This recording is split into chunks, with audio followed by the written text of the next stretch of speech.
സ്വഭാവത്തിൽ പ്രകടമാകാറുണ്ട്. നീന 6ാം തരത്തിലും ദീപു 8ാം തരത്തിലുമാണ് പഠിക്കുന്നത്. പഠനകാര്യത്തിലും അവൻ ഒന്നാമനായിരുന്നതിനാൽ അധ്യാപകർക്കും അത് വളരെ പ്രിയപ്പെട്ടതായിരുന്നു.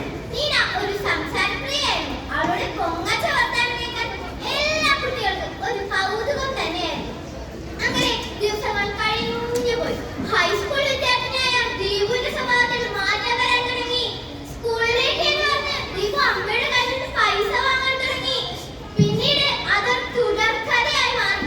എന്തിനെന്ന് പോലും ചോദിക്കാതെ അമ്മ ദീപുവിന് പൈസ കൊടുത്തുകൊണ്ടേയിരുന്നു.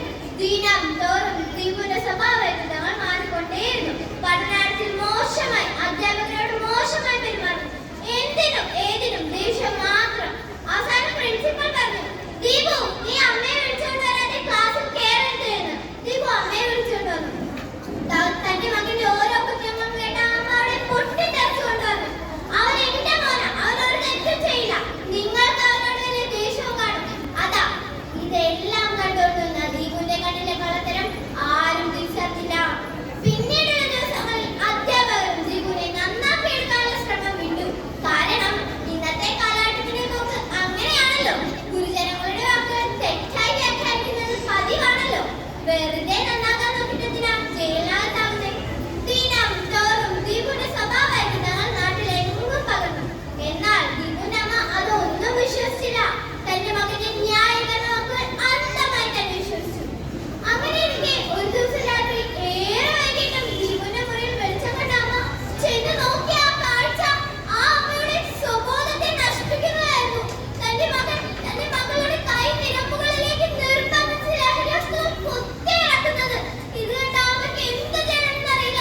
ആ മോടി ചെന്ന് ദീപുവിന്റെ കയ്യിൽ നിന്ന് തട്ടി മാറ്റി. ദേഷ്യം സഹിക്കാനായ ദീപു കയ്യിൽ കിട്ടിയ കുപ്പിയെടുത്ത് അമ്മയുടെ തലയ്ക്ക് ആഞ്ഞടിച്ചു. ആ പാവം അമ്മ നിറകണ്ണുകളോടെ നിലത്തേക്ക് പതിച്ചു. പിന്നീടുള്ള നിമിഷം എന്താണ് സംഭവിച്ചതെന്ന് ദീപുവിന് ഓർമ്മയില്ല. തന്റെ സ്വബോധം തിരിച്ചു കിട്ടിയ ദീപു കാണുന്ന ആ കാഴ്ച തന്റെ അമ്മ നിലത്ത് വീണ് കിടക്കുന്നു. തലയിൽ നിന്ന് രക്തം ഒഴുകുന്നു. തന്റെ അനുജത്തെ അമ്മയെ നോക്കി പൊട്ടിക്കരയുന്നു. ഇത് കണ്ട ദീപുവിന് എന്ത് ചെയ്യണമെന്ന് അറിയില്ല. ദീപു പെട്ടെന്ന് തന്റെ അമ്മയെ പിടിച്ചിരുത്തി വലിയ തുണിയോട് തല മുറുക്കി കെട്ടി. എന്നിട്ടും സങ്കടം സഹിക്കാനായ ദീപു അമ്മയെ കെട്ടിപ്പിടിച്ച് പൊട്ടിക്കരഞ്ഞു.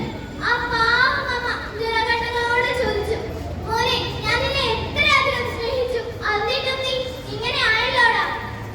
ഇത് കേട്ട് അമ്മ കടന്നു വന്നു.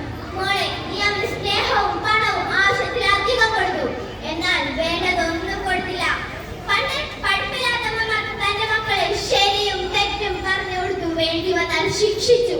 എന്നാൽ ഇക്കാലത്തെ പഠിപ്പുള്ള അമ്മമാർ തന്റെ മക്കളെ സ്നേഹിച്ചു വഷളാക്കി. ഇത് കേട്ട ദീപു അവരുടെ